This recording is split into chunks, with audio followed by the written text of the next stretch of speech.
Alright, so I just fixed my cruise control. Here's the clock spring. So one of the first tests you can do is as long as your light goes on the cruise control when you start the vehicle. So check it out. I'll start the vehicle.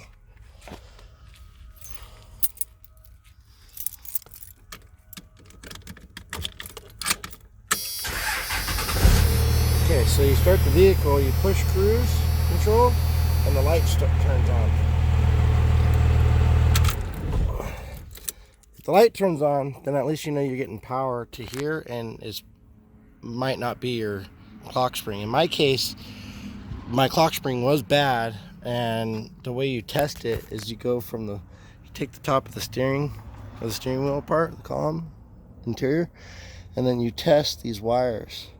And this connector right here, see, it's connected to the clock spring, and I had no continuity between here and the back side of the switch. So this has two screws on the back side, and that plug, that blue wire is your power wire down to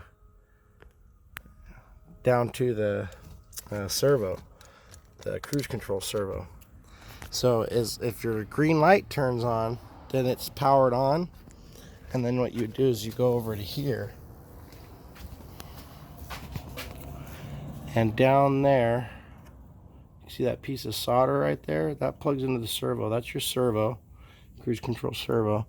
And the blue wire, that's your power wire. So that'll be hot when you start the vehicle. So in my case, my cruise control stopped working. I went through all the vacuum lines. I went through the brake switch. I went through all these wires on the back side. I had power all the way up to here, didn't have power here, and at that time I still hadn't checked this, but I went through all these different checks, verifying that my linkage was connected, checking my vacuum lines, checking my actual vacuum, which is 25 bar, checking all those wires down there. Everything was checking out. I pulled off the switch, the cruise control switch, and still nothing. Even though the manual states that, if you look at the manual, between pin 2 and pin 3, or it's 1, 2, 3.